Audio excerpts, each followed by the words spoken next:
O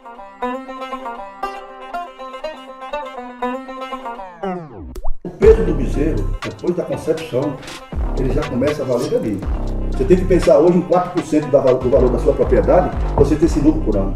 Ou 15, 20% do valor dos seus animais. Você tem que medir, se não medir não tem como. Aquilo que você não mede, você não controla. Fala pessoal, tudo bom com vocês? Sejam muito bem-vindos ao Mesa Rural Podcast. Hoje, eu e Eli aqui, nós temos a imensa honra, o prazer enorme de receber aqui Alicate, Doutor Alicate, como eu costumo chamar. O cara é professor aqui na região de gestão de pecuária de corte, de tudo que você imaginar. O cara é uma sumidade e aí não tem como falar não, ele tem que falar por si só. Só uma breve introdução, médico veterinário, tem um pouquinho mais de 30 anos já na área, então isso daí vocês já tiram. E, Doutor Alicate, seja muito bem-vindo aqui. Eu quero sua cadeira aqui, cadeira cativa. Aqui eu vou mandar botar um nome ali, ó, Alicate, e você vem o dia e a hora que você quiser, que você aqui tem portas abertas e a chave da casa. Mas o prazer é meu estar aqui. 1983, eu vim para Itapetinga trabalhar como veterinária e fui recebido de maneira assim que eu só tenho a agradecer a você por estar aqui, porque uma das pessoas que me recebeu naquela época aqui, que já era produtor no nível que a gente está imaginando hoje que deve ser um pecuarista, chama-se Dorival Oliveira, seu pai, uma pessoa que eu tive a honra de conviver, e naquela época já tinha um gado extraordinário, já fazia inseminação artificial, já pensava como pecuarista, como bem falar assim, como o seu Juvino, que naquela época, há 50 anos atrás, dizia que precisava plantar braquiária na região de Itapetinga. Então a origem sua é essa, eu diria, se eu tivesse que classificar você, eu diria que você é POI. POI da pecuária.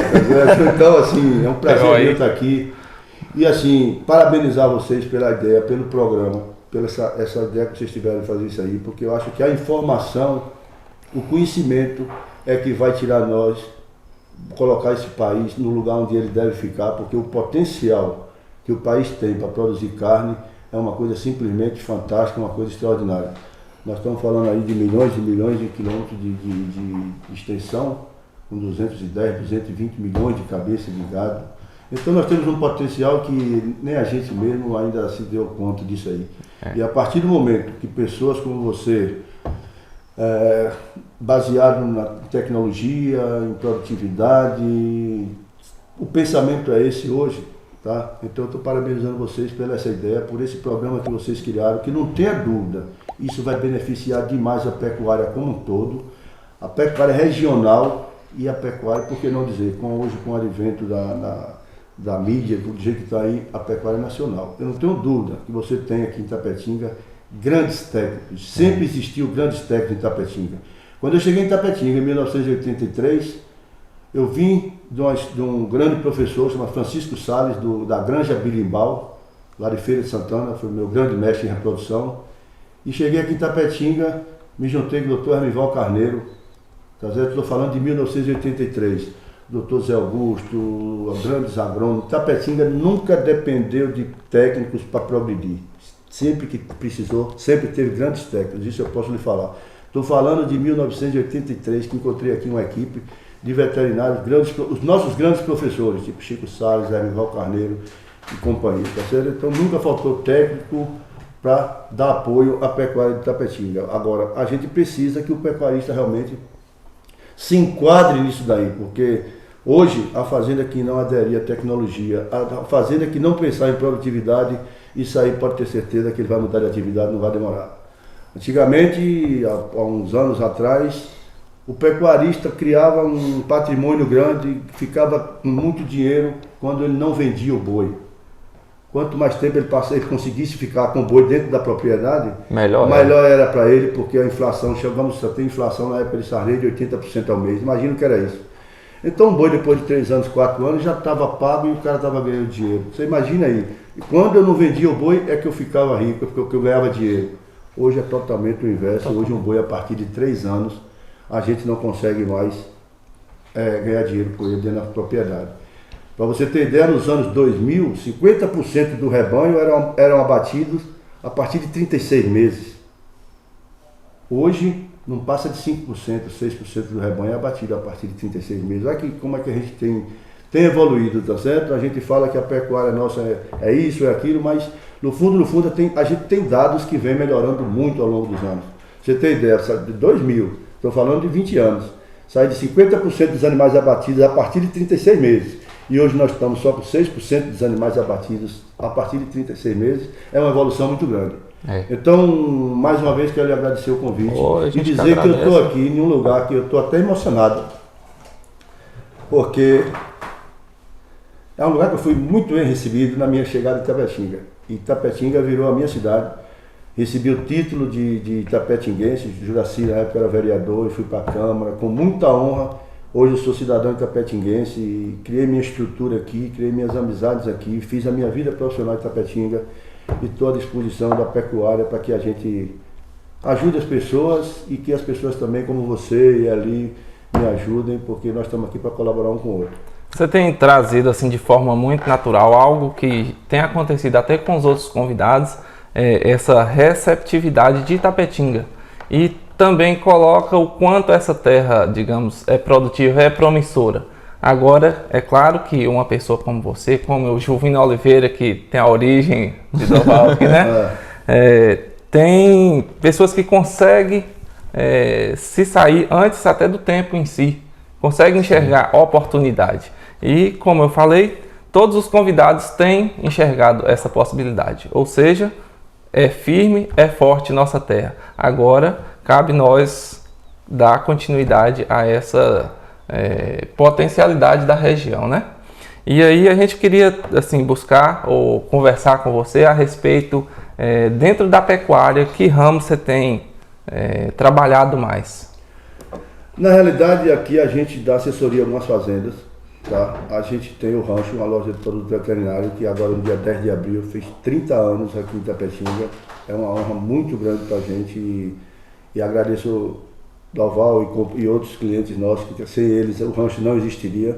São 30 anos no mercado, fazendo o dia a dia nosso, cuidar dos nossos clientes, cuidar da pecuária daqui de Itapetinga. A gente tem feito um trabalho de assessoria em algumas fazendas e na propriedade nossa a gente tem feito isso com muito cuidado, procurando muitas vezes, o que eu digo sempre, eu sempre tenho como meta visitar algumas fazendas que eu sei que está na frente da gente. Isso é importante para a gente ter parâmetros.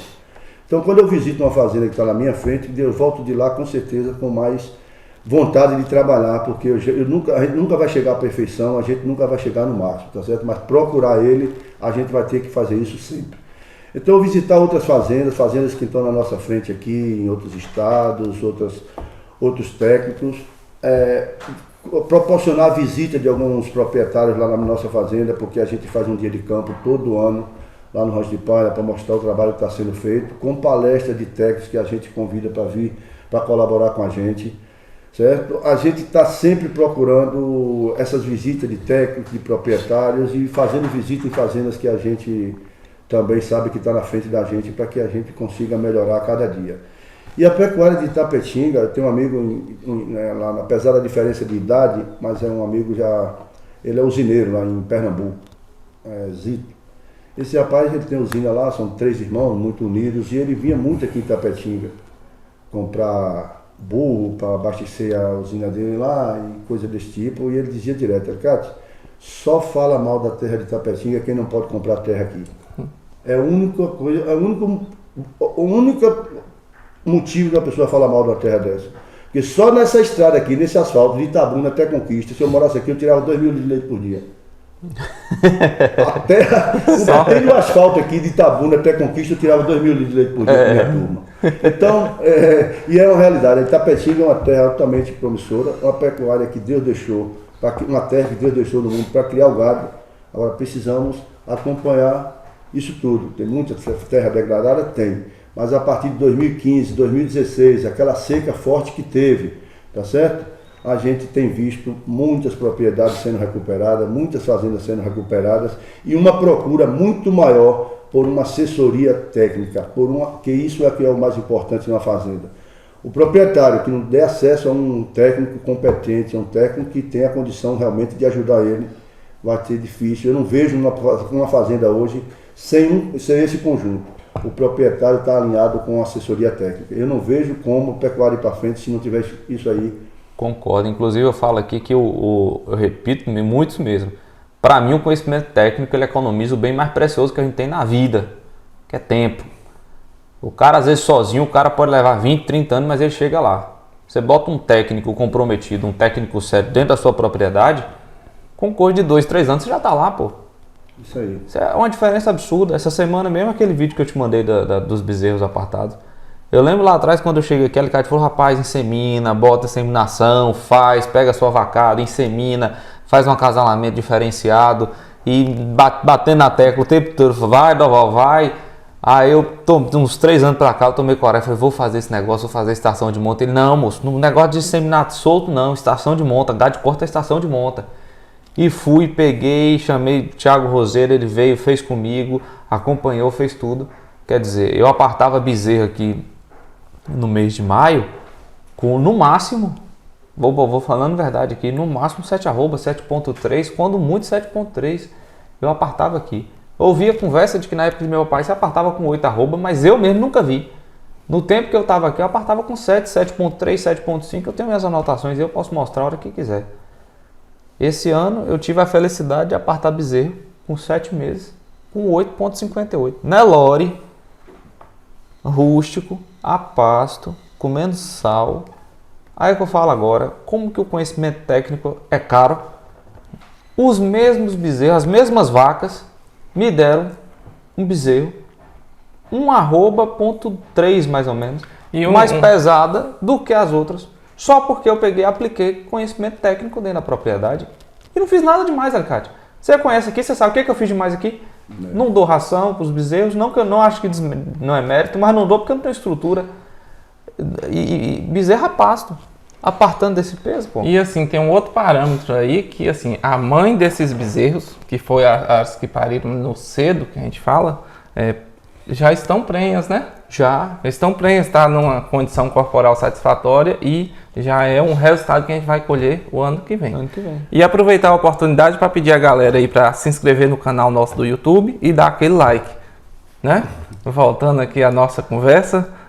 Ali, pegando essa deixa sua aí de uma vaca que já está prenha, depois de vocês apartarem esses bezerros com 8,5, vi o vídeo dos bezerros, uma bezerra fantástica, uma bezerra. A gente sabe que a conversão alimentar no jovem é muito maior do que no adulto, do que no velho, tá certo?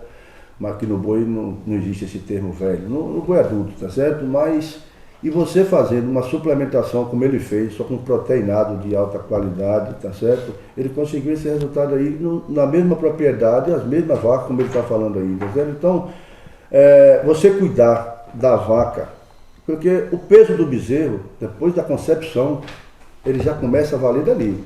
Então você tem que suplementar suas vacas, porque se você tem uma vaca com a suplementação correta, ela vai parir um bezerro mais pesado, ela vai dar mais leite, ela vai apartar um bezerro mais pesado. Quando você fala de 8 quilos, 10 quilos a mais na apartação, que DEP, essas coisas todas, eu acho isso é bom, é interessante, mas é muito mais coisa para se vender tourinho, de que eu acho muito mais valioso a gente acompanhar isso no dia a dia, na prática, no campo, e dizer, olha, eu apartei meus bezerros 1,2 a mais do que o ano passado. Essa história é muito mais valiosa que DEP não sei quanto, DEP não sei o que. Isso serve, não estou desmerecendo isso, tem que ser avaliado todo, tem que ser avaliado de tudo, mas esses dados, esses números, eles ficam muito abaixo, na minha visão, quando você tem na prática, na sua fazenda, uma apartação que você fez esse ano, 1,2 a mais do que a apartação do ano passado, só porque fez uma inseminação com todo certo, fez um acasalamento, procurou ver um profissional da área, um profissional habilitado que veio para lhe ajudar. Você atendeu um aconselhamento de um amigo seu que apareceu aqui. Isso tudo, tá certo? Resumiu em quê? Dinheiro no bolso do fazendeiro. É isso que faz você ter propriedade, é isso que faz você não ficar sentado dizendo a pecuária não dá, a pecuária é isso, a pecuária é ruim, a pecuária vai... O sucesso seu vai depender do seu trabalho. Não tenha dúvida.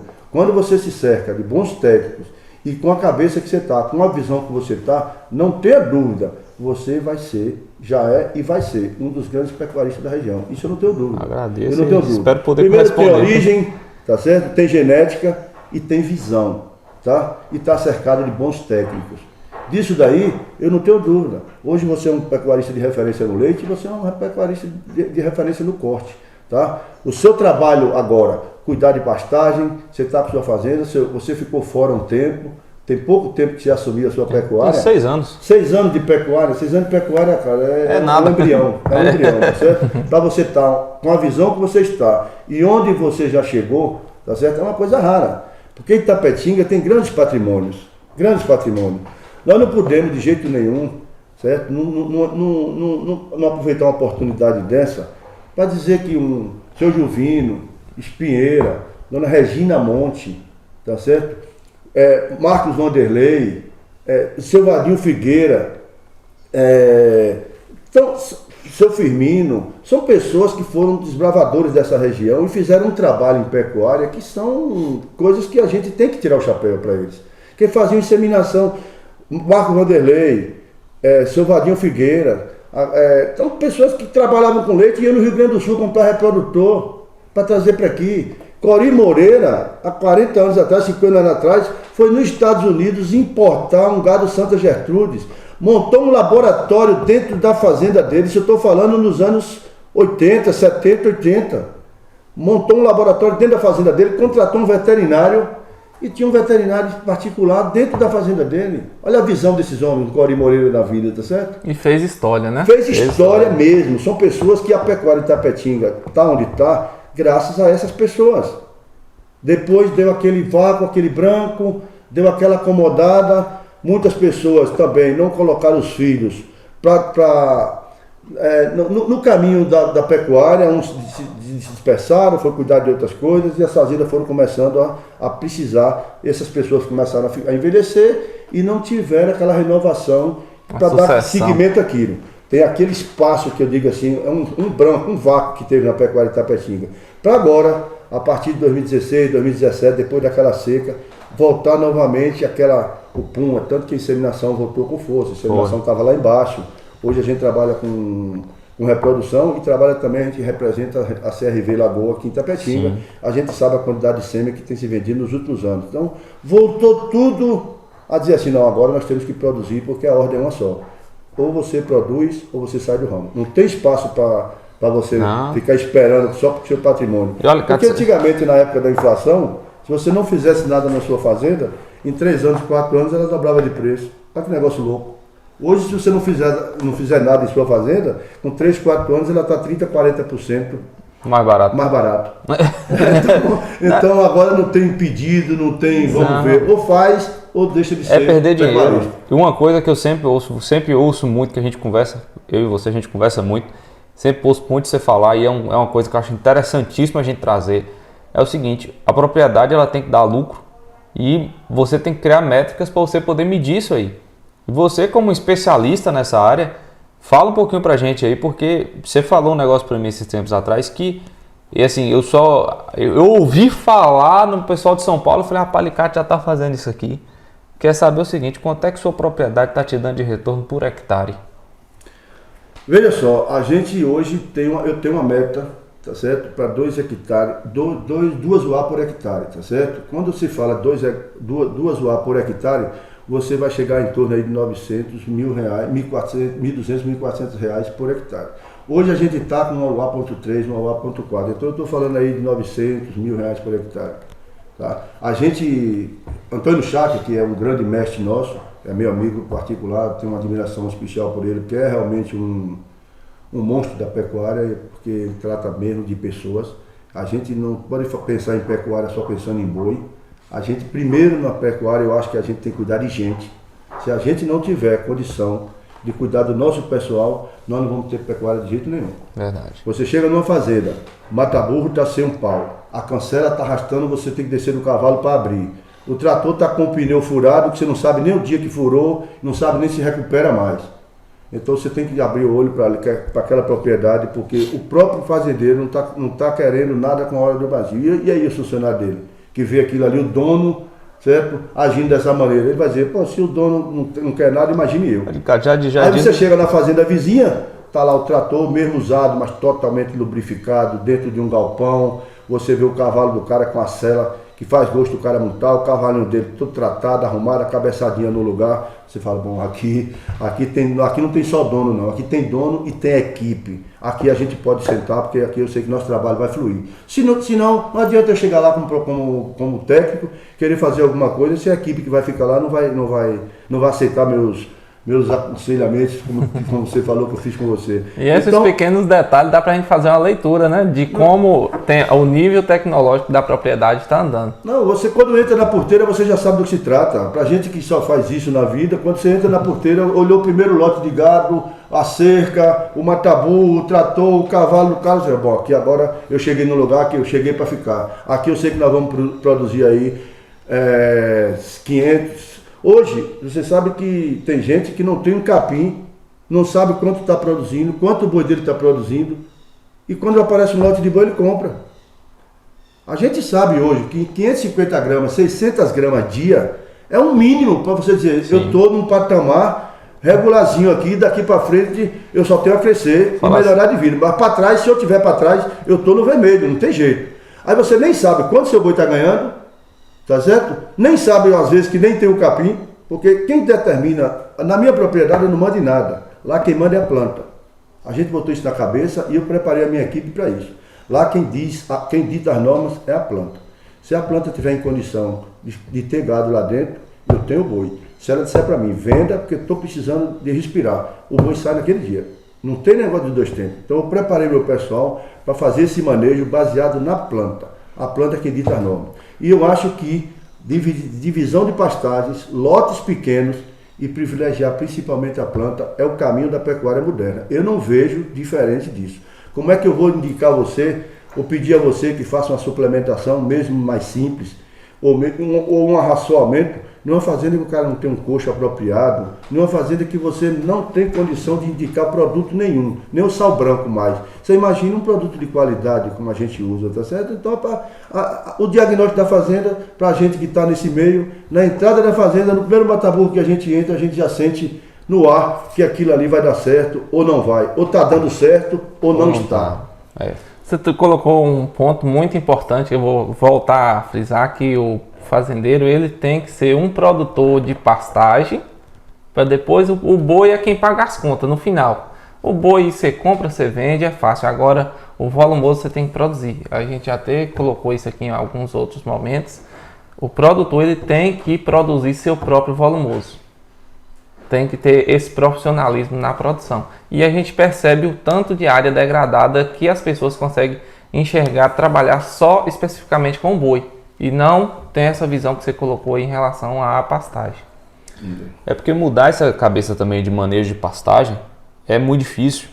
A gente tem aqui, por exemplo, hoje é cada vez mais difícil a gente encontrar pessoas para estar trabalhando na propriedade. E porque realmente as pessoas não têm mais essa afinidade.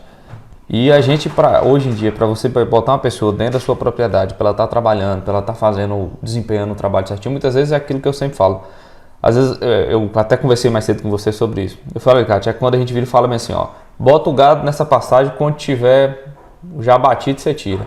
Pronto. O cara vai tirar só quando ele, como você falou, só na hora que estiver enxergando no chão. Na hora que a poeira estiver levantando, o cara tira.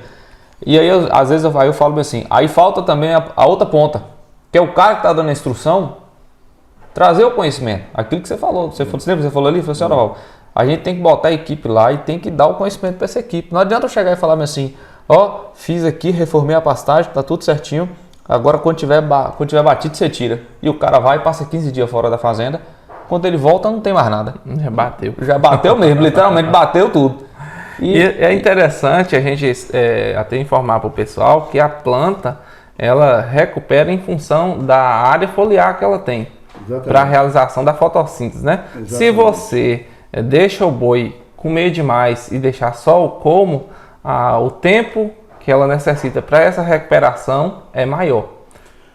Olha, quando a gente fala da planta, você tira um gado de uma manga com a manga muito batida, que ela passou do ponto, você tem um período muito mais longo para retornar e tem um período que seu boi está perdendo peso, não tem jeito.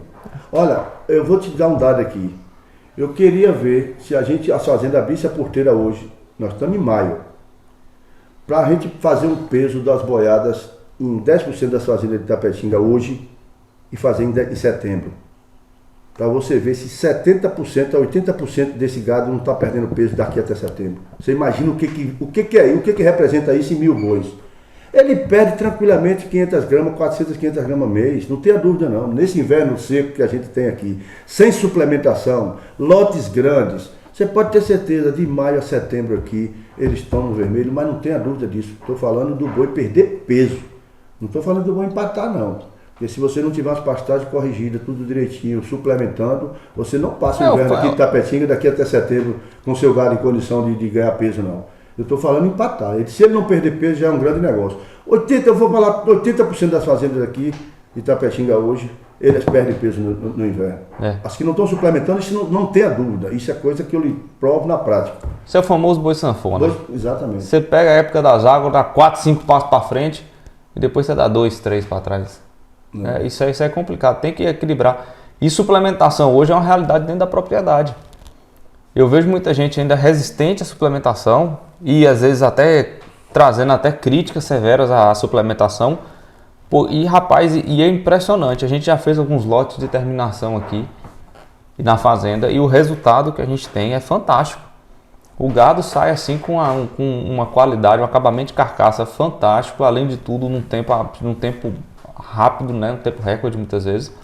E aí fala um pouquinho pra gente, porque assim, eu conheço seu trabalho, tem 9 anos que você trabalha com suplementação de bovino a pasto, e aí agora eu acho que é a parte assim que tem 6 anos que eu cheguei aqui, tem 6 anos que eu frequento os eventos do Rancho de Palha, e nesses 6 anos eu vou te falar, toda vez que eu vou lá, eu saio cada vez mais encantado com a pecuária, porque primeiramente, antes de qualquer coisa, a paixão que a Alicate tem pela pecuária, o amor, quando ele fala, ele chega a falar e o olho brilha. Sabe quando você fala assim que a mãe falando do filho, é a Alicate falando da pecuária, o olho brilha.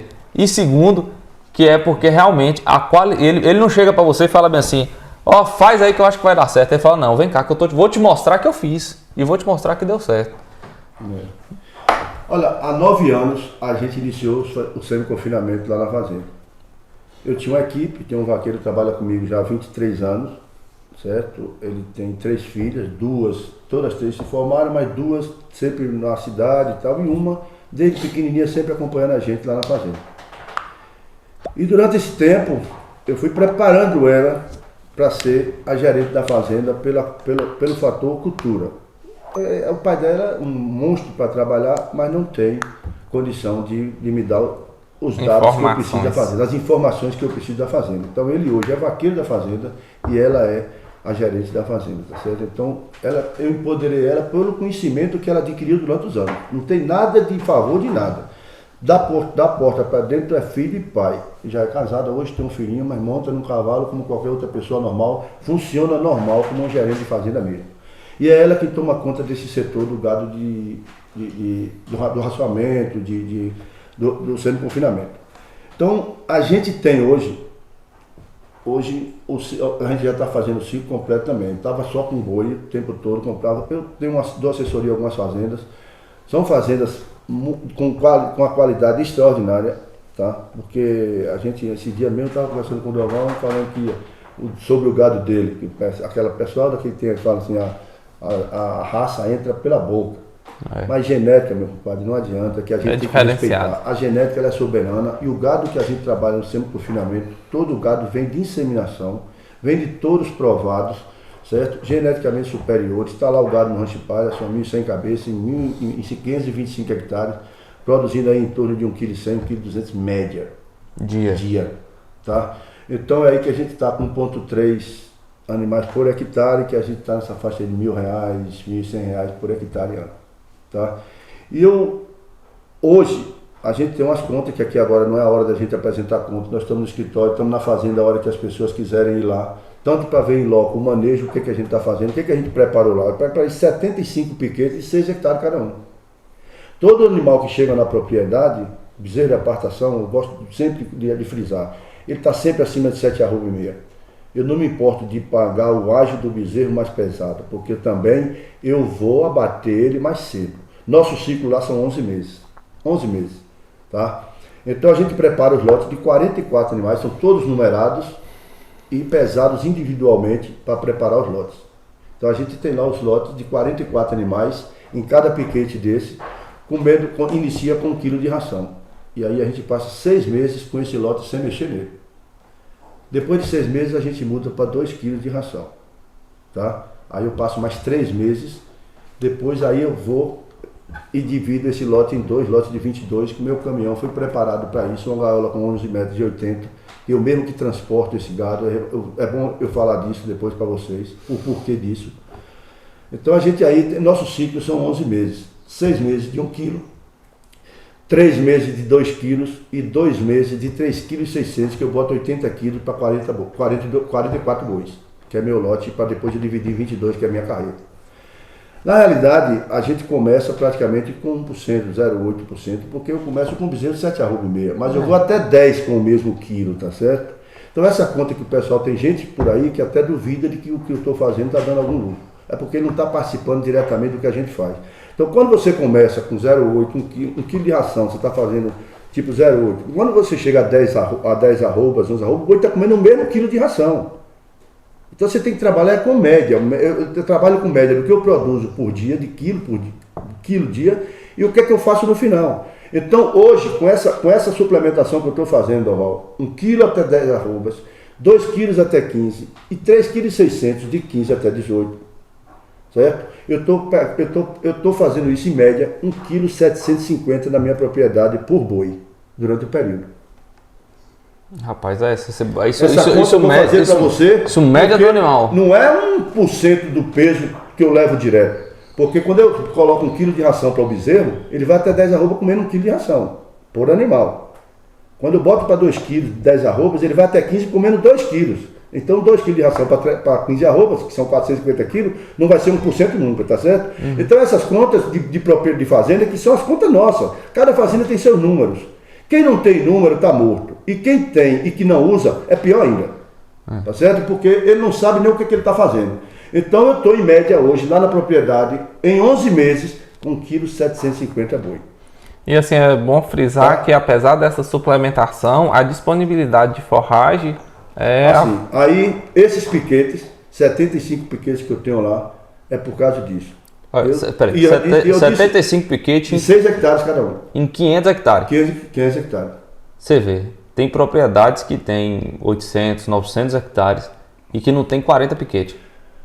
Mas a gente já está cansado de ver que as propriedades lucrativas não são as grandes propriedades. São as bem divididas. As propriedades mais lucrativas são as bem exploradas e elas estão entre 500 e 1.000 hectares.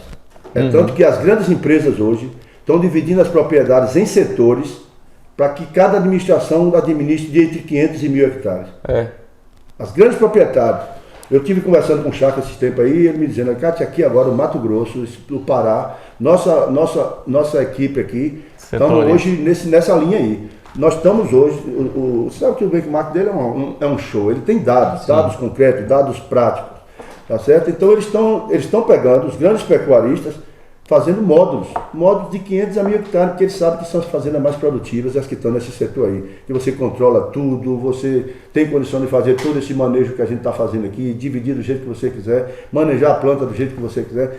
A grandes áreas não quer dizer nada, não quer dizer para a gente aqui que o cara que tem muita terra, ele está ganhando dinheiro, tem nada a ver, às vezes até inversamente proporcional. O pequeno, eu acho que você está tirando aqui 2.000 litros de leite, deve estar usando aí 4 alqueires, 5 alqueires de terra da sua fazenda para produzir isso. Sim. Tá certo? Eu estou com 36 hectares lá em casa, tirando 700 litros de leite, que comecei há 6 meses agora. Então não é a área que vai dizer se você está ganhando dinheiro ou não, se você é pecuarista ou não. É a sua produtividade. Tá certo? Então acho que a pecuária é assim. E lá, as pessoas estão assombradas com o preço de bezerro. Claro, eu gostaria de estar comprando bezerro de boi de 290, eu gostaria de estar comprando bezerro de 350. Mas eu trouxe aqui, assim, não foi essa anotação aqui, é mais para deixar até com você depois como documento. Um bezerro de 7,5 arroba hoje a 430, ele dá R$ 3.225. 430. Sim, Tem você que ser um comprou bezerro ele já bom. 3.225. 3.225. 11 meses de ração que eu trabalho lá no Rancho de Palha, tá certo? Eu gasto R$ 1.152 de ração, botei a R$ 2 o quilo. R$ 1.152 de ração, no período de 11 meses. E na minha propriedade eu botei R$ 30 aqui para trazer para você. Quando eu falo de R$ 30 mês por cabeça, eu desembolso cabeça mês, R$ 30, eu estou falando de um número, nessa propriedade minha eu sei que eu não gasto isso, mas eu estou propondo um número aqui que seja, ninguém vai discutir que o cara que está bem, que está sabendo cuidar da pecuária dele, com R$ 30 o desembolso cabeça mês, ele leva seu gado tranquilamente. Leva. Então eu estou falando aqui de R$ 4.707 o meu custo total, da compra do bezerro e da estadia de 11 meses desse bezerro. Do trato, tudo. Estadia, contrato. Está aqui R$ 4.707. 19 arrobas, vezes 290, dá R$ 5.510 um boi gordo de 19 arroba hoje. Tá? Então eu estou aqui com R$ 803, comprando um bezerro de R$ 430. Com 11 meses da minha fazenda. Isso aqui eu vou deixar com você, isso é documento, e eu assino embaixo aqui, e eu estou na minha propriedade hoje, entre 800 e 900 reais por animal, tá certo? Isso é meu lucro. O boi está deixando para mim isso daqui. Aí se você faz aquela conta da UAR, isso aí vezes 1.3. Isso aí vezes 1.3. Porque hoje a gente está carregando entre 1.2 e 1.3 UA. Mas a minha meta, logo para agora, não vai demorar muito tempo, eu quero chegar a 1.8, 2 UA por hectare. Aí sim, eu vou ganhar. Você está falando de algo pro de R$ 1.040 por hectare de lucro. A minha meta no Rancho de Palha são R$ 1.400 por hectare. Eu estou falando de 2 UA. Com 2 UA eu consigo isso. Quer dizer, comprando um bezerro bem comprado, de genética, agora aqui pagando um preço. É o bezerro de Doval, o bezerro de Dona Regina Monte, o bezerro de Marreco lá em Jiquié, uma caatinga. Quando você fala em Catingá, o nome já é Catingal, a região. É uma região ali, você chega em Manuel Vitorino, entra à esquerda para Catingal, a família, um espólio Zé Oliveira. É uma coisa fantástica. Eles trabalham com Nelore padrão, de um potencial genético extraordinário. Para você ter ideia, lá ele deve ter uns 15 ou 20 touros, filho de Landau. Então, para comprar touro, ele senta no escritório, olha a documentação toda. Às vezes ele me telefona, que agora já é meu professor, começou comigo, mas agora já é meu professor. Ele olha toda a documentação dos touros e depois vai lá os touros. Eu estou falando de uma região que quem é que diz que ali em Catingal você tem 3.000 vacas parindo fantasticamente todos os anos. O lote de bezerro dele, quem compra sou eu. E é esses bezerros que eu estou falando para você, que está dando 1,2 kg, 1,1 kg dia. É um gado fantástico. Então são esses produtores que a gente tem que prestigiar. Eu só compro bezerro de produtor. Eu não quero um bezerro que venha de vaca comum, de boi comum, porque eu não tenho espaço para eles lá. Tá e não dá a mesma resposta. Eu não posso indicar essa ração e eu não posso fazer essa conta aqui se não for baseado no bezerro de qualidade, o boi com geneticamente superior. Nós estamos falando do Nelore, um Nelore de qualidade. O Valtinho agora está com um lote de garrote lá, adquiri na mão dele, tem uma garrotada, tem 4 meses e pouco. Chegou lá em casa com 9 arroba,7. Ontem eu pesei esse gado lá, falta 1 kg para 15 arroba. Está comendo 2 kg de ração. Eu estou falando, esse mês agora deu 1,350 kg. É média? Não. Eu já falei que a média lá está entre 1 kg e 1,2 kg, né? Média. Porque de outubro a março, meu compadre, não tem limite para essa região não. As fazendas bem manejadas, suplementadas, não tem. Quem não está fazendo é porque não sabe fazer conta. Eu já vi técnico, assisti uma palestra uma vez na exposição de Tapetinga e um técnico, um colega nosso, encerrou a palestra dizendo que quem faz semi-confinamento é porque não sabe fazer conta. Isso daí não é verdade. Ele está totalmente fora. Tanto que hoje no Brasil, para você ter ideia, no Goiás, o ano passado, o semi-confinamento cresceu 36%. Então quando você fala, o Nordeste hoje tem muita gente fazendo semi-confinamento, mas infelizmente o Nordeste não tem dados. Agora quando você vai para São Paulo, Mato Grosso do Sul, Goiás, isso aqui, meu amigo, é uma prática hoje corriqueira. Ninguém mais espera boi capim, não.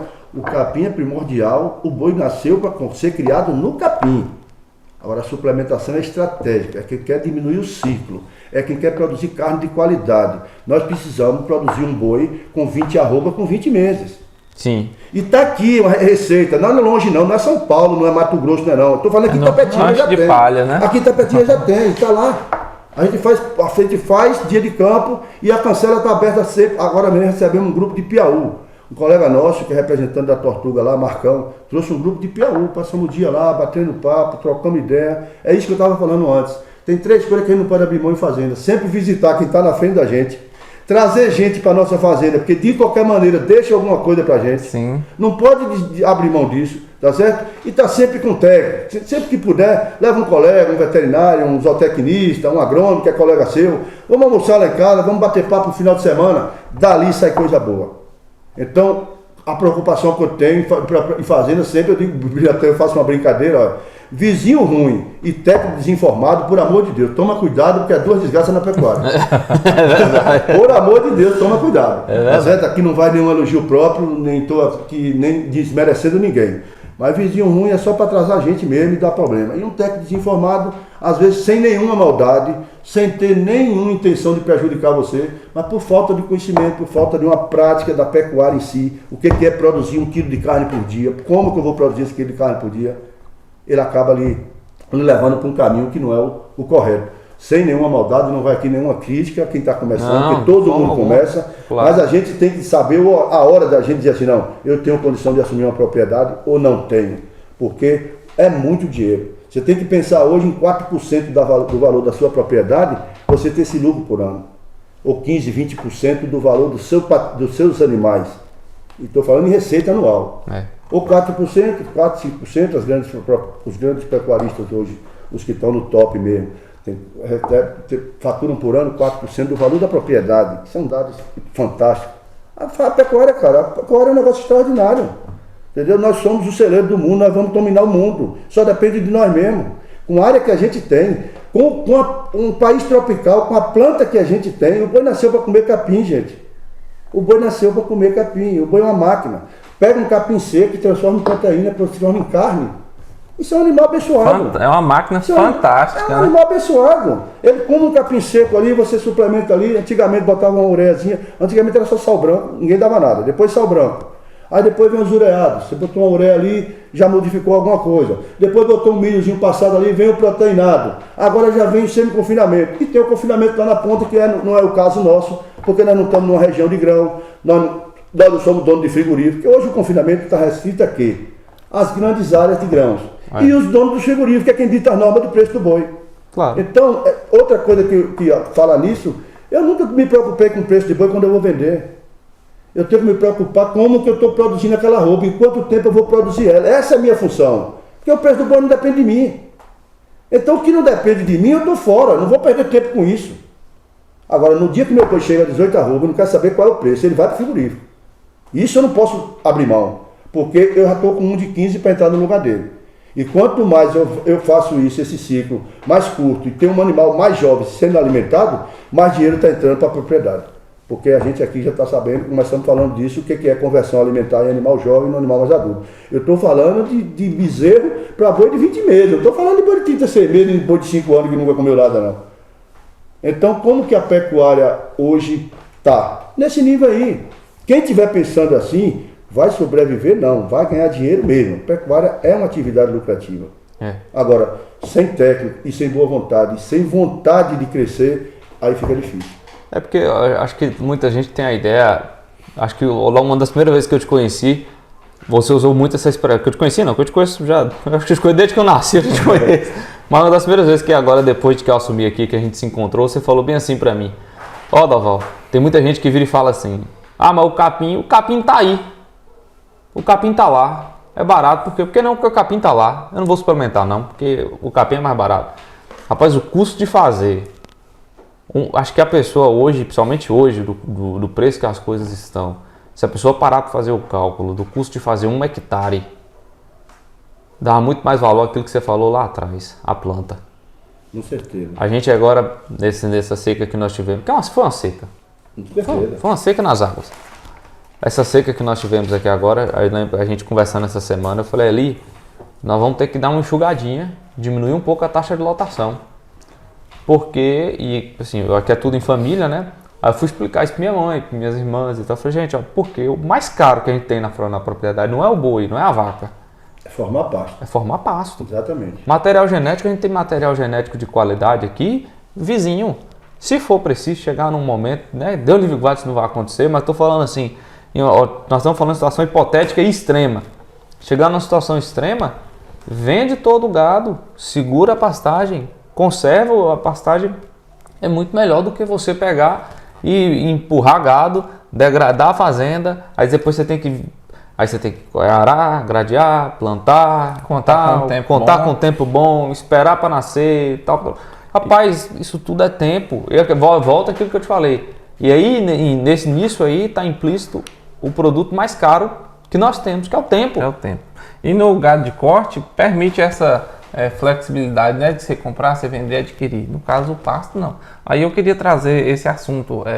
Se na sua propriedade, com essa suplementação para os animais, e pensando no pasto, que tipo de manejo você faz no pasto do ponto de vista análise de solo, adubação, alguma correção, você chega a mexer nessa parte também? Assim, não tem dúvida que tudo que você retira, um dia vai faltar, tá certo? Sim. Há 2 anos atrás, a gente fez lá, todo ano a gente faz, coleta o material, vê pH, o pH tá, esse ano agora estava 6,2 e não precisou fazer, só fiz uma adubação foliar. Junto com, no próprio trator ali, você passa nos piquetes e fiz uma adubação nitrogenada só. Ureia, basicamente. Então, assim, nesses 2 últimos anos, foram anos bons de chuva, tá certo? A planta responde bem, o solo está corrigido, isso já ajuda muito, tá certo? Mas não tenha dúvida, quanto mais você intensiva, você pode ter certeza. Intensivou, você pode cuidar do solo, porque você não pode deixar ele vir para um patamar, para um nível muito baixo, porque para você recuperar um solo não é você jogar o adubo e você achar que no outro ano já está tudo pronto. Então a própria absorção depende de quantidade de chuva, depende de volume de chuva. Você joga um calcário no solo aí, se você não tiver um solo bem arejado e não tiver uma chuva suficiente para que ele desça no solo, você não vai, jogou seu dinheiro fora, tá certo? Claro.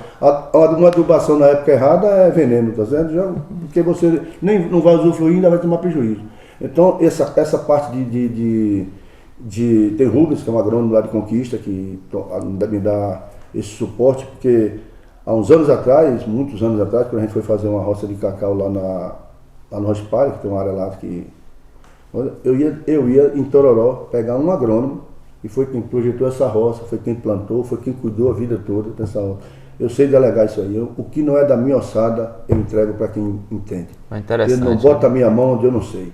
Então, tinha um agrônomo na CEPLAC de Tororó, que eu ia de carro pegar ele, porque o governo não tinha óleo, não tinha nada, tinha os técnicos, mas não podiam dar assistência, porque não tinha como viajar. Eu ia pegar ele lá, religiosamente, a visita já era marcada, eu ia em Tororó, pegava ele, quem cuidava da roça do cacau era ele, que ele me projetou aquilo ali para 800 arrobas, eu disse, tá, tudo bem, vamos fazer. E ele fez tudo como manda o figurino, e quem cuidava da roça era ele. Então, o que não é da minha ossada, eu estou fora. Tá certo? O que eu aprendi um pouquinho, o que estou aprendendo, aí eu mesmo vou cuidar, porque eu gosto de trabalhar em pecuária, como você falou no instante aí. É a minha vida, nasci, me criei em cima de um cavalo e meu escritório é um curral e um cavalo, não tem dúvida. Todo dia é difícil passar um dia sem eu ir numa fazenda. É difícil. Agora, minha e dos outros, sabe? Você volta na questão de adubação. Olha que interessante. O pé do boi compacta o solo. É fato, né?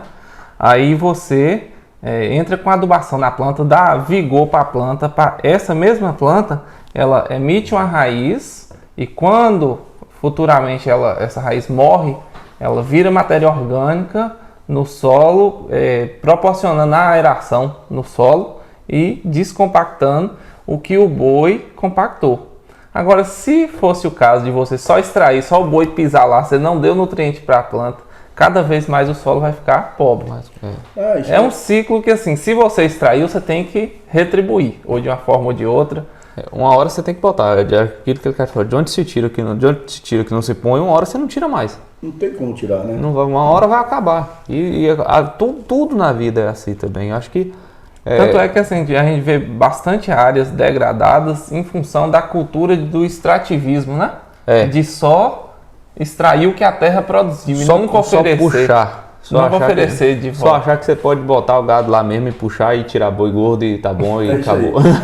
Ali, aqui em Itapetinga, durante esse período que eu estou aqui, aconteceram 2 fatos que eu acho que não deveria ter acontecido. Não depende da gente, por fatos que... está ligado diretamente a nós técnicos, que foi a Cabana da Ponte ter fechado. Você não pode imaginar a falta que a Cabana da Ponte fez.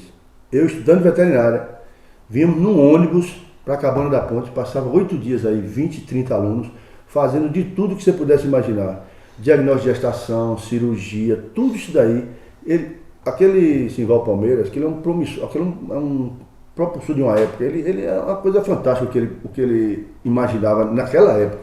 Ele tinha uma fazenda, uma central de inseminação, touros muito bons, vendia e tal. Tinha um grande profissional lá, Dr. Thompson, o cara que tomava conta da parte de reprodução.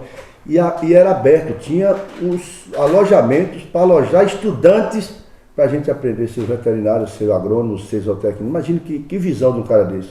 Então a Cabana da Ponte prestou um serviço fantástico aqui na região. Quem viveu a época da Cabana da Ponte sabe do que eu estou falando.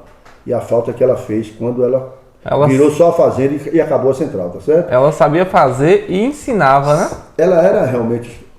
os professores nossos sempre foram os bois e os cavalos, tá certo? E o capim para quem é agrônomo. Esses são os nossos grandes professores. Verdade. Mas quem proporciona esse tipo de coisa, para mim, tem um valor fora de série. Por isso eu tiro o chapéu para esse caso. E depois, outro fato que hoje está prestando serviço, tem o lugar dele, tem o respeito, meu gado morre 95% com eles. Mas o frigorífico Itapetinga, que era dos fazendeiros, foram os fazendeiros que produziam esse frigorífico aqui, foi quem construiu o frigorífico. Nós éramos donos, nós que eu falo, nem eu assim, porque na época a construção propriamente dita, foi esse povo mais velho que participou, doando mesmo, dinheiro, foi feito pelos pecuaristas. E uma planta extraordinária, é uma planta fantástica. E ele foi vendido. É a nossa ponta da cadeia. Por que o leite passou por maus momentos em Itapetinga? Porque a gente não tinha para onde vender. E quando vendia, ainda tinha o perigo, e como ocorreu muito, de não receber. Então, eu nunca tirei leite. Porque vaca não dá leite, a gente tira, né, não? Não dá não. Vaca não dá leite não, a gente tira, ela assim, cobra da gente. Eu nunca vi uma vaca batendo na porta e falar assim, toma aqui meu leite, ó. Toma aqui meu leite pra você. Tirei aqui, ó. A vaca não dá leite não, a vaca tira, a gente tira o leite dela, agora ela cobra. Cobra. Então assim, eu nunca, nem os clientes meus, que sempre conversou comigo, cara, não estou acreditando que você está tirando leite agora. Não é bem tirar leite. Eu comecei uma atividade que no preço que está, você fazendo corretamente, e com as empresas que estão aqui hoje comprando o leite, que você sabe o dia, quanto vai receber e o dia que vai receber, o leite passa a ser uma atividade atrativa. Não tenha dúvida disso. Você tem 2 coisas que é interessante em qualquer cadeia. Escoamento de produção e segurança de pagamento. Exatamente. Porque não adianta você ter uma produção altíssima e você vai entregar para quem? Ninguém. Esses dias mesmo eu crio uns carneirinhos aqui. Aí a pessoa fala, para que você não tira leite de carneiro? Aí eu falei, a primeira pergunta, eu vou vender para quem? Você já ouviu falar algum laticínio desses aí que compra leite de carneira? Você me fala que eu vendo. Doval, nos anos 90 eu tive 800 matrizes ovino, quando tinha o frigorífico em Jiquié. Sim, olha aí. Era coisa linda. Tudo inseminada. Doutor Jurandir, meu colega, um baita de um professor da faculdade lá de Conquista, vinha comigo, conseguimos com o governo hoje um trabalho fantástico que ele faz em Conquista, porque a gente conseguiu com o governo na época um carro, um laboratório ambulante, e ele coletava sêmen do carneiro, que eu tinha uns carneiros bons, fui em Sergipe, comprei uma carneirada boa, e a gente coletava o sêmen lá, diluía em água de coco na fazenda mesmo e inseminava fresco. A gente cansou de fazer 35, 40 ampolas de sêmen de um salto só do carneiro. É uma coisa incrível quando você vê uma só de um carneiro, de um bode, você botar numa lâmina lá, você não acredita aquilo ali não. Então eu tive 800 matrizes. No dia que fechou o frigorífico de Jiquié, eu fechei minhas portas também, não tinha para onde vender. Como é que eu ia produzir 120, 130 borregos? Eu estava batendo 45 dias. Não ia na maga não, a ovelha paria, ela tinha um acesso, uma porteirazinha que ela saía e entrava a hora que ela queria no setor dos borregos ali. Comia 100 gramas de ração por dia, tá certo? Quando depois de 30 dias já começava a comer capim, 42 dias, 45 dias ia para o abate. Quando fechou o frigorífico de Jiquié, acabou tudo. Por causa do leite aqui. Quando as pessoas que estavam tirando leite vendiam, não sabiam o dia de receber e nem quando ia receber, e nem se ia receber, eu nunca tive essa atividade como uma atividade para eu me me introduzir com ela. E nunca deixe também meus clientes, a turma toda que a gente assiste, tirar leite. Hoje não, eu acho o leite hoje, como deve ser tirado, a atividade principal, não, mas é realmente E é uma coisa que se tira muito leite em pouca área. Hoje você tira muito leite em pouca área. Hoje, o mesmo caminho que a gente estava conversando aqui sobre a questão da tecnologia investida em genética no gado de corte, a gente tem no gado de leite quem tem vacas produtoras assim de leite num nível absurdo, entendeu? E fantástico. Você falar que hoje você, por exemplo, pega um animal e você tira, quem nós estava falando mais cedo, 16 quilos de leite em média, em média, né? Num lote. Média. Hoje é um negócio fantástico. Nós estamos falando da região que, semiárido. Tudo bem, é um finalzinho do semiárido, mas nós estamos falando dentro do semiárido, produzir 16 quilos de média E quantas vezes você vê a gente começar a falar assim, essa vaca que está dando 16 quilos de leite, você dá 4 quilos de ração, 5 quilos de ração, eu estou falando R$10 por dia. Se ela está produzindo 16 quilos de ração, e vezes 2 dá R$32. Ela está deixando R$20, R$22 por dia para você, mas ela está com uma bezerra na barriga dela, ela está gestante, tá certo? Então não é o quilo da ração que vai definir se eu vou dar a ração ou não. Quero saber o meu nível de tecnificação na minha fazenda. De retorno. Que retorno é que ela está me dando? Se eu estou produzindo R$32 por dia, estou investindo 10 de ração, de suplementação para essa vaca, para eu ter uma vaca gestante, dando leite, 16 kg de leite, uma bezerra na barriga, que hoje é uma bezerra de apartação, um gado de leite, a seus R$4.000, R$5.000, uma bezerra de qualidade, uma bezerra na genética que a gente está querendo que todo mundo produz aqui. Como que não é rentável isso? Por que eu não posso botar R$10 de ração numa vaca se ela está produzindo R$30, R$35 por dia? Será que egoísmo é esse? Tudo para mim e nada para os outros? A gente tem que agir como age com as pessoas, certo? No sentido de corporativo, de colaboração.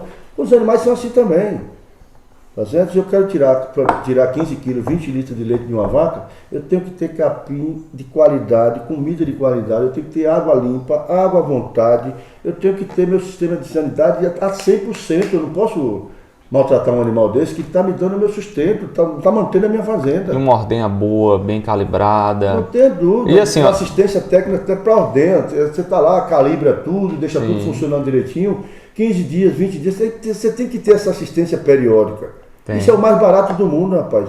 Tratar sempre foi mais caro do que... Mais barato do que... Tratar sempre foi mais caro do que você prevenir. Com certeza. Certo? Quanto custa uma dose de vacina de manqueira e brucelose, por amor de Deus? Para você deixar um animal morrer de manqueira? Que é uma doença de quem trata animal. A manqueira é uma doença... Essa doença eu acho, digo de sempre, quanto melhor o gado, quanto mais gordo ele está, é que ele mata. Escute, é a doença do músculo, né? A manqueira, as coisas. Então a sanidade é o mais barato que tem. Você prevenir é muito mais barato do que curar, do que tratar, né? Claro. Você falou de um negócio, Alicate, que assim, a gente sempre bate muito na tecla, que é a questão de medir. Porque, por exemplo, eu conheço pessoas que tiram leite e falam de média. Aí, às vezes, o pessoal que pode estar assistindo a gente, que não tem muito costume, não tem muito conhecimento na área do leite, pode achar que simplesmente você pode ir lá e medir o que deu no tanque e falar, pronto, agora dividido pelas minhas 10 vacas, ou pelas minhas 30 ou 50, é tanto de média. A gente está falando de suplementação, 16 kg de média, mas medido animal por animal. A medida tem que ser individual. Não adianta o negócio de você fazer de lote, não, eu vou medir um balde aqui e vou ver quanto é que deu. Não, você tem que saber por animal quanto é que está te dando. Com certeza. Inclusive, para você preparar lote, se você não tiver o peso individual de leite de cada vaca, como é que você vai preparar lote? Como é que eu vou dar a mesma quantidade de ração para uma vaca que está produzindo 16 kg de leite, 15 kg de leite, para uma vaca que está produzindo 6 kg, 7 kg? Isso é injusto com elas. Sim, não então produz. A gente tem que ter lotes definidos, padronizado. Eu estou aqui com o lote 1, lote 2, lote 3, lotes até o 10, se você tiver número de vacas, é suficiente para isso. As últimas vacas, ela tem que estar comendo totalmente diferente, é uma ração, bota um sal proteinado, uma suplementação totalmente diferente dos lotes primordiais. Meu último lote é basicamente um salzinho que passa proteinado. É isso aí, eu tenho só 46 vacas na lactação lá, o último lote está comendo sal proteinado. São 2 lotes de 15 e um de 16. Os 2 primeiros lotes estão comendo ração, e o último lote está comendo proteinado. Só que o segundo lote já está comendo 3 kg de ração. O primeiro lote está comendo 4, o segundo está comendo 3 kg. É em função de produção, não tem jeito. Você tem que medir, se não medir não tem como. Aquilo que você não mede, você não controla. Não tem como, você não mede nada, não sabe o que está acontecendo lá, não vem conversar comigo que a gente não tem tempo para perder com isso não, claro. Tem coisa para frente para a gente fazer, né? E aí ele fala muito assim, Doval, aquilo lá, quando a gente, às vezes tem uma vaca ruinzinha, que às vezes troca de lote, que é normal, às vezes entra no lote, faz qualquer coisa, aí você fala, pode prestar atenção. Essa vaca aqui ruinzinha, que produz mal, ela vai comer mais que as outras que produzem. É um trem desgramado.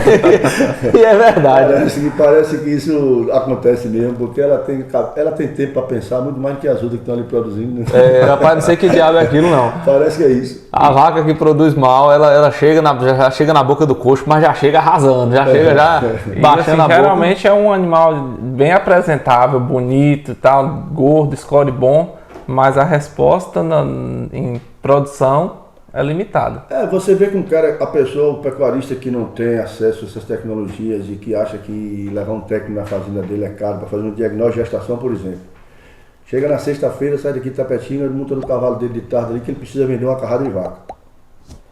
A vaca que não para, a vaca que não produz nada, essa sempre está ali na fazenda, mas quando ela enche, quando ela está gestante, ela logo aí você vê mudar logo, ela tá gordona e bonita. Aí o cara chega lá montando no cavalo para tirar 20 vacas, entra lá e tira as 20 mais gordas que ele tem, as vacas mais para ir pro frigorífico.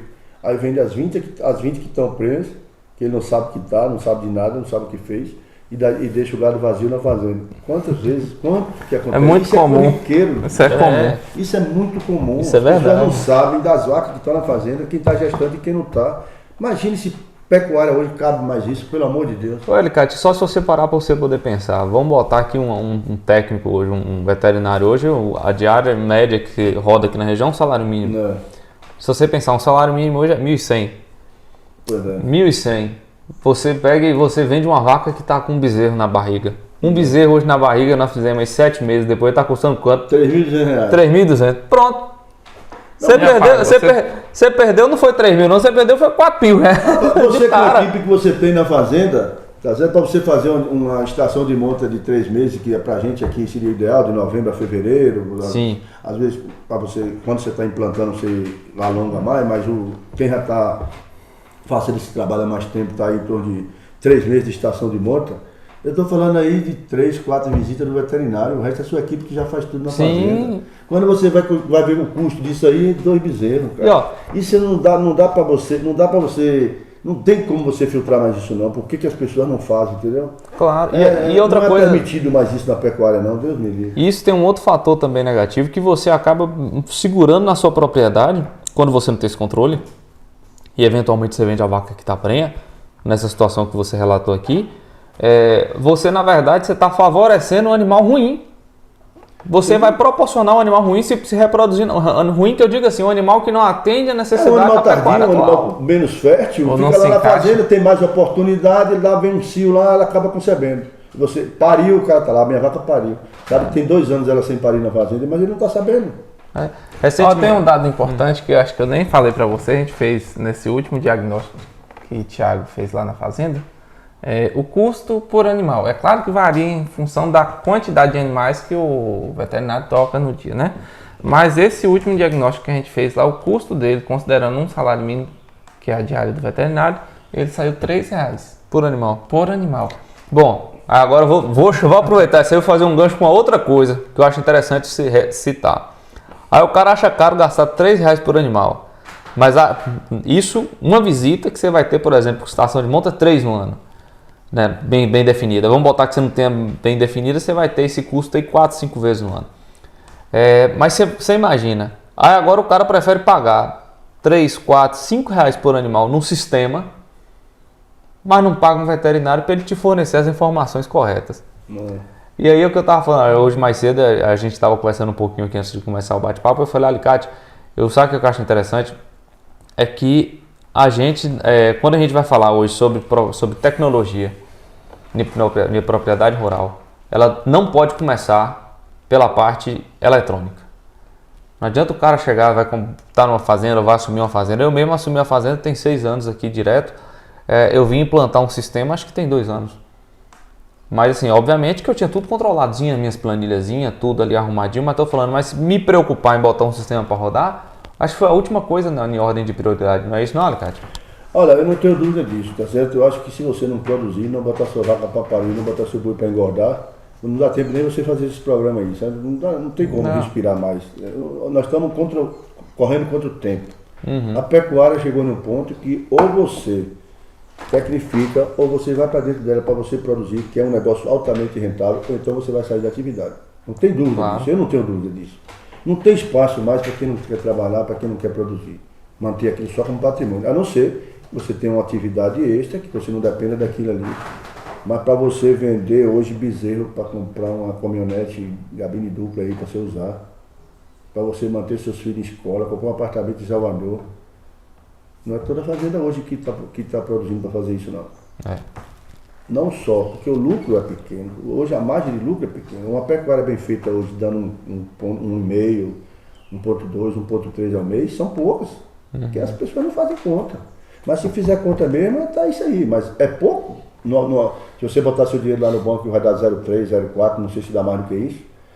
Você sair disso daí para 1,2, 1,4 ao mês, você está fazendo um grande negócio. É um excelente negócio. Para atingir isso daí, meu velho, você tem que correr atrás. Tem que cair para dentro, tem que fazer uma Então, tudo isso daí faz parte, tá certo? O vaqueiro, a equipe do curral, ela é primordial para a gente, a equipe de campo ela é primordial, os técnicos são primordiais, tudo tem seu valor, não tem que comparar um com o outro, tá certo? Isso aí você vem. O pecuarista, toda a equipe que ele formou na fazenda. Os técnicos que estão lhe dando assessoria. Depois você vem com todos esses programas que vieram para lhe ajudar, tá certo? Você tem dados hoje de fazendas de todo tipo. E aí você vai escolher onde é que você quer chegar, onde que você pode chegar. Aí é onde entra o técnico para dizer a você, não bota a mão aqui não, que está cedo para você. Vamos começar, porque não adianta começar uma escada pelo último degrau, tá certo? Claro. Você vai levando isso dentro do que você pode fazer. O bom mesmo, o que dá lucro é o que você pode fazer. Não adianta você pensar, a Alicate está fazendo um negócio lá, eu vou fazer aquilo ali. Eu estou com 37 anos formando aquilo ali. Não formei de uma hora para outra. Foi da noite para o dia, né? Não é de uma hora para outra que você consegue chegar nesse nível de suplementação e de produção de carne, não. Todo mundo tem direito a ter isso. Agora, só que antes era muito mais difícil. Você não tinha acesso a muita coisa. Hoje não. Hoje, se você tiver uma propriedade, não precisa você fazer a propriedade toda. Você escolhe a área melhor da sua propriedade. Qual é a minha área aqui que eu sei que eu vou produzir mais? É aquela área que você vai investir. Ali você faz divisão de pasto, ali você privilegia a água, porque é primordial para tudo. Sem água não tem vida, certo? Sombra, porque não tenha dúvida. Ele estava falando até comigo que passou lá em casa essa semana, viu lá sombrito e tudo até piquete. Vaca de leite no sol? Não vai. Não existe isso. Então você tem que ter sombra para o gado Nelore também. Sim. É importantíssimo. O zebu precisa de sombra. Inclusive, Sombra, o boi é o bicho mais, eu não sei não, ele veio mesmo para ajudar, porque é comer, beber e dormir, eu digo sempre. Comer, beber e dormir, não bota ele pra fazer outra coisa não. O boi é um ruminante. Como ele é ruminante, ele precisa pastejar 8 horas, ele precisa de 8 horas para ruminar e botar aquelas coisas em ordem. Por isso que a gente tem horários estipulados para a gente fornecer ração. Porque se você for ver, você tiver numa propriedade e estiver disposto a acordar 3h30, 4 horas da manhã, faz um teste um dia numa manga boa, com uma manga trincando, que você botou sua boiada ali. Vai lá 3h30, 4 horas, 5 horas para você ver. Estão igual umas máquinas comendo. Porque isso é deles. Eu tenho isso na prática. Levo você para a gente bater um papo 4h30 da manhã, nesse frio agora não sei, mas no verão dá. Para a gente ir lá para assistir o que eu estou falando. 9 horas, 10 horas, estão deitados. Estão ruminando, você sabe que a digestão começa na boca, as grandes enzimas da digestão estão na boca, na saliva e tal. O boi vai ruminar, que isso é uma coisa fantástica que o boi faz. O cavalo, coitadinho, tem um estômago só e pequeno. Desceu pro estômago, ou sai lá, ou ele morre, não tem jeito. Ou tira com a sonda, pouca coisa. O boi não. O boi volta, tudo aquilo ali vem para a boca, rumina, digere, já pega aquele bolo alimentar. Então 9, 10 horas ele está parando na sombra. Bebe água, vai fazer a digestão de todo aquele capim, aquela matéria que ele ingeriu, e você aí, entre meio-dia e 2 horas da tarde, a gente fornece essa ração. Porque a gente pega mais ou menos o boi com 2, 3 horas de pastejo. Então ele está com esse bolo alimentar já em condição de ir embora, a gente bota a ração atrás disso. Porque se você bota a ração no horário, por exemplo, tipo 9 horas da manhã, ele está com o estômago cheio de capim, ali o boi é uma máquina. O estômago está funcionando e quando entra no intestino, ele tem que ir embora mesmo. Ou ele absorve ou ele vai embora. Então, quanto menos volumoso ele tiver no estômago, mais absorvido vai ser a ração. Tá certo que ela vai passar no trato intestinal mais devagar. Então, a absorção é melhor. Isso são estudos que a gente já viu que os horários são muito importantes para você fazer a suplementação. Claro, você tem uma fazenda muito grande, por isso que estão se dividindo por setores. Claro. Como eu estava falando com você. Não adianta você querer manejar isso daí em 10 mil hectares. Mas se você tiver dividir 10 mil hectares em 5 setores, eu estou falando aí de 1.000 hectares cada um. Já muda tudo. Então a programação de hoje, a pecuária moderna, a pecuária lucrativa, vai ser reduzida em áreas menores. A gestão, para poder você fazer tudo, o controle é muito melhor. Certeza. Essa questão de sombra que você colocou aí, inclusive assim, eu já ouvi relatos de que em um tempo atrás a ignorância humana meio que sobressaiu do ponto de vista que deveria retirar sombra do pasto, porque o boi era, entre aspas, de obrigação ficar pastejando. E não ficar debaixo da árvore. Mas antigamente essas teorias mesmo. De uma ignorância tremenda. Até hoje a gente fala isso, viu, Alicate? Eu não sei se você conhece uma madeira que chama baraúna. Conheço muito, no sertão. O cara derrubava uma árvore daquela para fazer um morão de cancela. Só utilizava o caule ali, 2,20 metros, 2,5 metros. Cortava um pedaço do caule ali, fazia um morão de cancela, o resto jogava lá, tocava fogo. Você não vê hoje mais essa madeira, dizimada praticamente. Para tirar um morão de cancela, o cara derrubava uma árvore que você não... A coisa, entendeu? Então esse tipo de coisa sempre existiu, tá certo? Graças a Deus, com o advento, o eucalipto tratado, essas coisas têm ajudado muito também, tá certo? E hoje se tem empresas idôneas que tratam bem a madeira. A gente representa uma empresa de eucalipto, que eu mando pegar esse material todo lá em Montes Claros, 50 quilômetros de Montes Claros.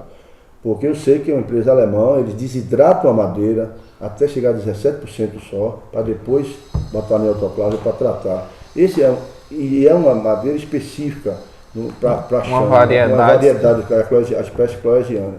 E eles têm essa maneira de tratar. É um grupo alemão, eles mesmos têm fazendas próprias com tudo. Então a gente está sempre representando as grandes empresas, porque não adianta eu querer induzir Doval a fazer uma coisa e o produto que eu estou mostrando para ele não tem qualidade, tá certo? Então a gente hoje trabalha com eucalipto tratado, tortuga na parte de suplementação, coíma, balanças e troncos, então a CRV Lagoa na parte de sêmen, então a gente está sempre bem assessorado, porque essas empresas também têm técnicos que estão sempre ajudando a gente, ensinando muita coisa para a gente, tá? Então a gente tem um suporte técnico para isso, tá? Eu digo sempre que aquele rancho ali é a minha segunda faculdade.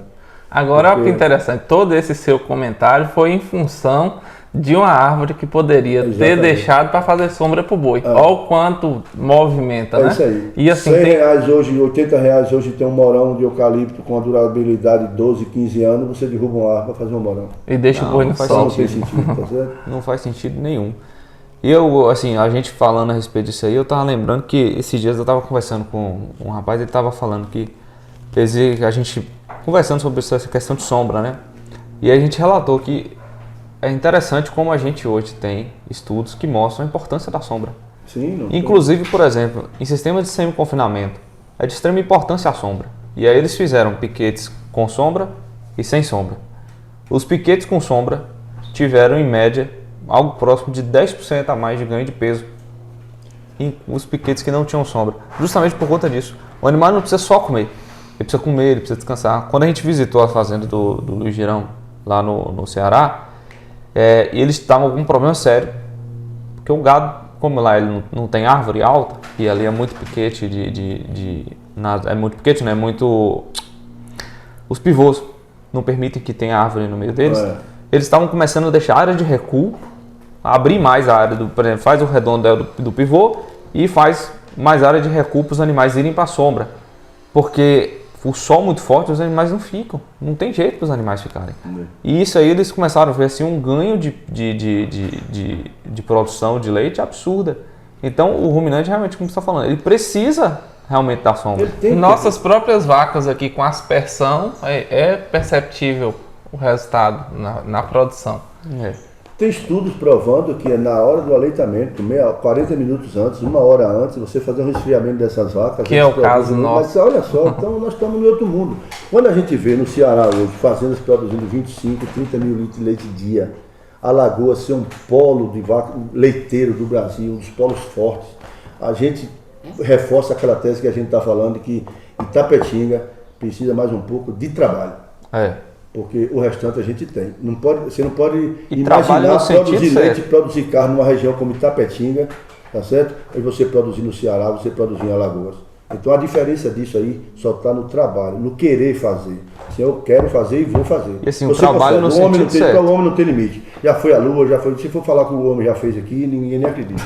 Alicate, trabalho no sentido certo. Não, porque não adianta o cara... Que a gente tá falando. Pessoal, quem está assistindo a gente, nós não estamos aqui fazendo propaganda de empresa nenhuma, nós não estamos aqui vendendo nada a ninguém, nós estamos aqui dando dados técnicos, com comprovação científica, tudo que nós estamos falando aqui, se vocês não quiserem acreditar no que nós estamos falando, marca um dia para ir nas fazendas com a gente, para a gente mostrar na prática o que nós estamos falando. A experiência de vida, Estou falando né? de Itapetinga, tá aqui, nós estamos dentro de a 1 quilômetro de Itapetinga, que está com a porteira aberta a hora que vocês quiserem, para ver o que nós estamos falando.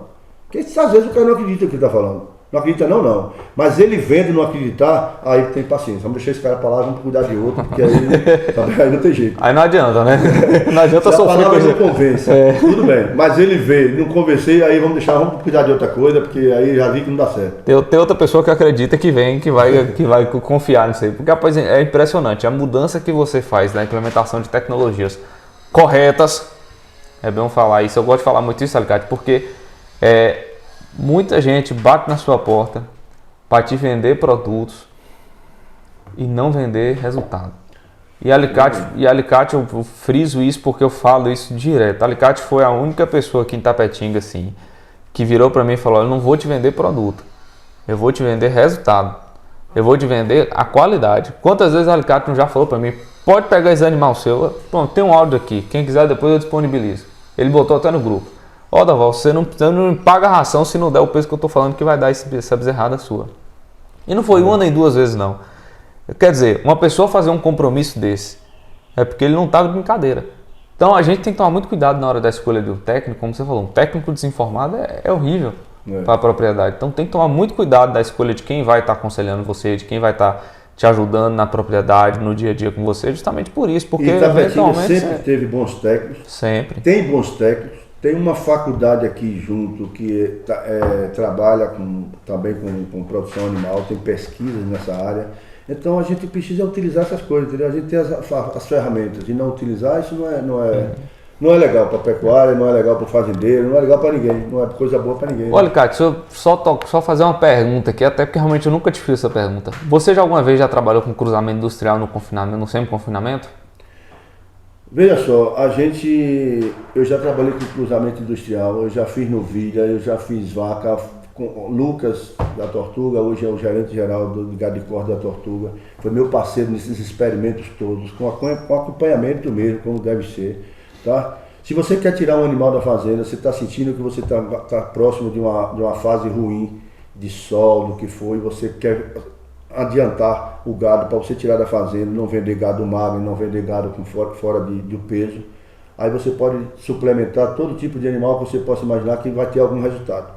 Todo tipo de animal que eu falo assim, nessa fase de você dizer assim, não, eu não posso ficar, como você falou no instante aqui, tem um veranico e desse veranico vira um verão mesmo. Porque se eu ficar com o meu gado na fazenda, eu vou ter problema depois que eu vou me prejudicar a planta. Aí você ou vende o gado magro ou você suplementa e tira da fazenda. E aí cabe muita coisa disso aí. Agora, igual o Nelore padrão, o Nelore com uma genética superior, todos eles, nenhum deu resultado para mim igual isso daí. Primeiro é o manejo. Não é fácil manejar o gado abertinho. Não. Você nesses piquetes meus lá, certo? Eles vão para onde querem, eles passeiam mesmo. Ninguém segura eles a não ser com 2 fios de cerca elétrica. Eu não tenho um palmo de cerca elétrica na minha fazenda. Tudo é cerca convencional. Porque a cerca elétrica, eu respeito quem usa e quem vende, quem trabalha. Para você fazer é barato, é um custo que lhe atrai. Mas você mantém em algumas regiões daqui de Itapetinga, com o potencial de brotação que tem, cerca elétrica não é uma coisa fácil, pelo menos para mim. Eu troquei Mas 10 estou aberto quilômetros. até para alguém que esteja na frente nesse setor depois me convencer que isso é bom. Eu não tenho, não faço. Hoje a gente estava há poucos dias atrás com R$8.000, R$8.500 um quilômetro de cerca, convencional. Eucalipto, 3 metros, 4 fios de arame. Dá em torno de R$8.500. Com esse negócio da pandemia, o arame sumiu, que saiu de R$300 para R$700. Não tem sentido um negócio desse. Então a cerca hoje passou para R$10.000, R$11.000, um quilômetro de cerca convencional. Mas agora você dá aquela parada, com certeza isso aqui vai voltar, porque não tem porque o arame sair de R$300 para R$700. A culpa é a China, tudo agora é a China. Então, no Brasil tem uns oportunistas também que se aproveitam de algumas situações do mercado. E pegam pesado mesmo. Mas eu acho que logo essa coisa vai regularizar e a gente vai continuar dividindo manga aí, que Deus vai permitir que a gente vai fazer Mas isso. então é isso, porque assim, Então, para responder a sua pergunta, eu não diria a você, eu acho tem muita gente fazendo isso, principalmente lá para o norte, Mato Grosso, aquela região para lá, são áreas grandes, com muito potencial. Principalmente esse gado está hoje começando a voltar para o confinamento. Esse gado aí tudo bem. Porque, inclusive, a gente já tem algumas coisas a nível até de conversão. Eu estou em torno de 8 quilos, 9 quilos, entre 7 e 9 quilos de matéria seca, eu produzi 1 quilo de carne no Nelore. E nessas raças aí eu vou para 11 quilos, 12 quilos de matéria seca para fazer o mesmo quilo de carne. Isso são dados assim que a gente tem que aprofundar mais essa história de coisa, mas em termos de piquete isso é visível. Eu peguei 40 carrotes um tempo atrás aí, até que eu, nessa negócio de vaquejada, que eu gosto disso, e um amigo meu ia fazer uma vaquejada e me pediu que eu com 40 bois para disputa. Aí eu peguei 40 bois de 15 arroba, head, e passei 3 meses com ele lá em casa, 20 em cada piquete. Piquete que eu passo 3 meses, 4 meses com o Nelore, eu passava 60 dias com eles. Eu tinha que tirar. Isso que aconteceu comigo lá na fazenda, tá certo? Agora, precisa assim, eu não tenho o volume desse gado. Meu gado, hoje, o gado que a gente trabalha lá é o Nelore. E o Nelore padrão. Eu pergunto porque vem surgindo muito ao longo dos anos aí. Agora deu uma esfriada mais. Mas recentemente mesmo, era muito comum se falar de cruzamento industrial não como uma alternativa, mas como o salvador da pátria. E não é bem por aí, né? Eu acho que as pessoas também têm que tomar um pouco mais de cuidado, porque o gado nosso aqui no Brasil é o Nelore. E outra, a gente tem que pensar também em acabamento, tá certo? A gente tem que pensar na cadeia como um todo. Esse garrote aí, o Aberdeen, com 18 meses, 20 meses, ele está com 19 arroba. Muito músculo, vem de hormônio, ninguém discute isso. Agora, quando você vai ver a carcaça, a gordura mesmo, não tem lugar nenhum. Acabamento de carcaça num gado novo já é difícil. Até o próprio Nelore, até 2 anos, com 18, 19 arrobas, você vê aí, a gente sabe, aí tem aquele negócio dos farol vermelho, gordura escassa, farol amarelo, uma gordura mediana, e farol verde, a gordura ideal, China, chamava o pessoal, um boi de 2 anos para dar, o boi de 2 anos inteiro, para dar gordura verde só em confinamento. A pasto, sendo confinado, até 1% do peso não dá não. É raríssimo. É um ou outro, coisa fora do padrão. É uma coisa rara. Aí ele vai até a gordura amarela, mas o verde no pasto, de boi de 19 arroba, 18 arroba, Nelore, seja Aberdeen, isso é questão hormonal. Ele vai com peso. Até ali ele está criando músculo, fazendo carcaça. Mas acabamento da carcaça mesmo, gordura, só a partir de 20 arrobas, 21 arrobas, 22, que aí também a gente não quer chegar lá, que a gente já quer botar um de 15 no lugar deles, tá certo? Claro, já então assim, essa coisa de acabamento de carcaça, a eficiência da carcaça, como eu sempre uso isso, rapaz, a gente tem que ter muito cuidado, a gente tem que ter eficiência de carcaça. O que quer dizer isso? É diminuir a idade do abate, tá certo? Uma carcaça pesada, tá certo? E você ter uma carcaça bem acabada. Eu estou falando de peso, eu estou falando de idade, eu estou falando de acabamento. Isso é que é eficiência de carcaça. Tá certo? São essas 3 coisas que estão junto disso aí. Não pode abrir mão disso. O que é uma carcaça eficiente? É isso aí. Quando você manda um boi para o abate cedo, o boi está bem acabado, tá certo? E uma carcaça com 20 meses, 21 meses, 20 arrobas, 19 arrobas. Eu considero isso fantástico para a gente aqui fazendo isso a campo. É diferenciado. Eu ia falar o seguinte. Você falou aí, ou nós falamos, né? Solo, correção, adubação, falamos de suplementação, falamos do boi, a gente compra, a gente vende, sombra, água fresca, a gente tocou nesse assunto aí, me vem como eu visitei lá, e você comentou rapidamente, a respeito da qualidade da água e da conservação, do ponto de vista até de tentar resgatar as nascentes que tem na sua propriedade. Fala um pouco dessa experiência aí pra gente. É mesmo. Olha, há uns 5 anos atrás, a gente convidou Pedro Diesel, é um senhor lá do Paraná que faz um trabalho fantástico. Ele roda o mundo só protegendo nascentes. A visão dele é uma coisa fantástica. E eu tive o prazer de conviver uns 3 dias que a gente, através a gente trouxe ele para aqui, fizemos alguma recuperação dos nascentes aqui em algumas fazendas. Fomos lá em Adilson, algumas fazendas por aqui. E eu falei para ele, eu estou mudando a sua passagem e vou lhe pagar 2 diárias para você ficar comigo aqui, porque eu quero com você na minha fazenda lá 2 dias. Ele falou assim, eu gostei tanto de vocês aqui que eu ficaria até mais, não fico mais porque eu não tenho tempo. E aí quando eu fui acertar essa diária com ele, ele falou assim, para ele provar que eu gostei tanto aqui, das 2 diárias que vocês se comprometeram a me pagar, só vou receber uma. Porque eu também aprendi aqui. Por que eu aprendi? Porque eu estou vendo vocês querendo fazer o que eu prego há não sei quantos anos. E que é uma resistência muito grande na maioria das regiões que a gente vai. E aqui eu vi uma aceitação muito grande. Então, com esse converseiro todo de rios, de chuva, de não sei do que, chuva para rio enche e com 3 dias vai embora. Quem protege rio, quem realmente nutre rio, são nascentes. Esse Catolé está assim porque Catiba, essa região de Catiba, tem um potencial de água que é uma coisa incrível. A quantidade de nascentes, na minha fazenda, lá no Rancho de Palha, a gente recuperou 9 nascentes. 9, está lá. Tudo cercadinho, feito do jeito que ele ensinou pra gente. Você retira toda aquela matéria orgânica ali em cima, limpa tudo aquilo ali, depois que você vê que a água está realmente jorrando ali, você faz uma cobertura de pedra, 20, 30 centímetros, pedra irregular, joga ali, depois cobre com a lona e vem com uma terra em cima e fecha tudo e cerca ali. Mas nunca ela vai ser soterrada. Então é um trabalho fantástico, tá certo? E lá nessa fazenda, lá onde a gente faz esses 75 piquetes que a gente tem lá, eu não tenho área de alimentação, praça de alimentação. Lá a água é toda por gravidade e eu tenho 3 redes prontinhas na fazenda. Deu um problema nenhum, eu fechei e a outra está funcionando. Os piquetes tem cada um seu tanque, é um tanque, esse tanque forte leve, comum aí de 1000 litros em cada piquete. E eles são religiosamente, entre 12 e 15 dias, esvazia ele todo, limpa tudo e enche novamente. Então a água é por gravidade, essa característica, nem todo mundo consegue, é coisa assim, cada propriedade tem sua característica, mas eu vejo propriedade aí, agora mesmo eu estou com uma propriedade aqui que há uns 10 anos comprava água aqui em Tapetinga, no Saai, tá? Eu gastei agora 20 e poucos mil reais, fiz um poço artesiano e está com a caixa cheia lá, os arqueiros tudo funcionando. Então tem muita coisa que pode ser feito e não é feito por, não sei, nem falo de competência, é falta de vontade, falta de estímulo. O que é, eu não sei, mas essa região tem um potencial para produzir carne e leite, que é uma coisa fantástica.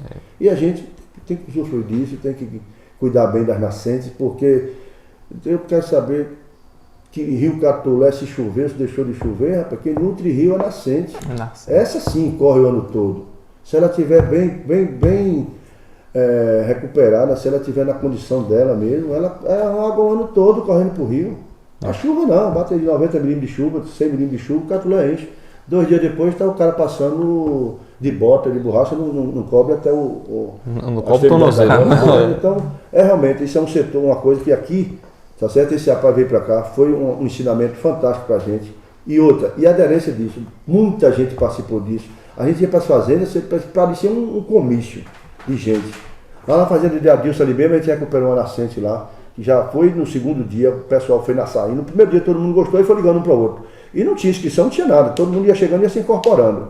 Mas, cara, foi uma coisa assim gratificante que a gente ficou depois com isso. E ele passou a ser nosso amigo e a gente se fala direto, ele faz isso religiosamente, ele vive pelo mundo recuperando nascente. Para você ter ideia, no Paraná, as prefeituras têm uma cota, certo, para os pecuaristas que cuidam de nascentes, que cuidam de rio. Dá uma visão de quem está na frente da gente, né? Lá as prefeituras cuidam dessa parte aí, pequenas propriedades, tem aqueles córregos, tem nascentes, eles cuidam, então você tem X em função daquele serviço que você está fazendo para a natureza. Muito legal. É um incentivo, né? Incentivo, não tem dúvida. Isso é fantástico, né? A gente vê pessoas que realmente se preocupam com a natureza dessa forma. Alicate, agradeço demais sua presença. foi uma conversa não, foi uma aula. Sempre é. Eu falo que sempre quando eu converso com o Alicate eu saio com algum ensinamento. E não tem jeito. É uma pessoa com 30 e tantos anos de experiência de veterinário, já com 50 anos de idade, né? Obrigado. Já com muitos anos de vida e assim, e não só para pecuária, mas para a vida. Eu agradeço muito. Você é um amigo que a gente tem aqui na região, assim, muito querido, e não podia ser diferente. Como eu te falei, eu vou botar seu nome aí na cadeira, Alicate, e você pode vir um dia que você quiser. Você fala, Dorival, eu quero ir lá conversar mais um pouco, quero ir lá trocar uma ideia, venha, vai ser muito bem-vindo, vamos tomar um cafezinho aqui, vamos bater um papo que foi muito engrandecedor.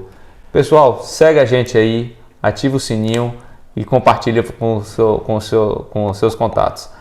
Considerações finais, Alicate? Quer alguma coisa? As considerações finais, eu acho que a gente já conversou muito, já dentro do que a gente estava proposto, e queria agradecer mesmo, de verdade, a gente ter vindo aqui bater esse papo e mais uma vez parabenizar vocês pela iniciativa. Isso vai ser bom para a região, tá?